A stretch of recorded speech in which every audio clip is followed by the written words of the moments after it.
வணக்கம். என் பேர் சசிகுமார். சிவசேனா கட்சியில் மாநில அமைப்பாளராக இருக்கிறேன். அவர் சமூக ஆர்வலர். உடங்குடி பகுதியில் மனித உயிரை அழிக்கக்கூடிய ஒரு கலப்பட சீனி கருப்பட்டி கம்பெனி பல இருக்குது. குறிப்பாக ஒரு சில கம்பெனி அது ரொம்ப ஒரு ரசாயன பொருள், அதிகமான ஒரு ரசாயன பொருளை போட்டு உற்பத்தி பண்ணி மனித உயிர்களை அழிச்சிட்டு இருக்கிறாங்க. குறிப்பாக குழந்தைகள் இதை சாப்பிட்ட உடனே கருப்பட்டி சாப்பிட்டா நல்லா இருக்கும்னு மக்கள் மத்தியில் என்ன இருக்கு. ஆனால் இந்த கருப்பட்டி சாப்பிட்டா உடனே உடல் உபாதைகள் ஏற்படும்.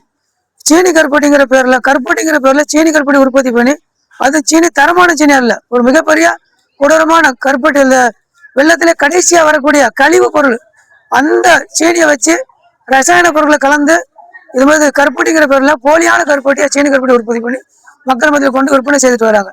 இதை உடனடியாக மாவட்ட ஆட்சியர் தலையிட்டு உணவுப் பொருட்கள், ஏன்னா உணவுப் பொருட்கள் இன்னைக்கு கலப்படமா இருக்கு, கலப்படமான உணவுப் பொருட்களை தடுத்து நிறுத்தி மக்களுக்கு நல்லது செய்யணுங்கிறத மாவட்ட ஆட்சியர் மனு கொடுத்துருக்குறோம். அவர் நடவடிக்கை எடுப்பாருங்கிறது சந்தேகமாக தான் இருக்குது. இருந்தாலும் நாங்கள் நீதிமன்றம் போக தயாராக இருக்கிறோம்.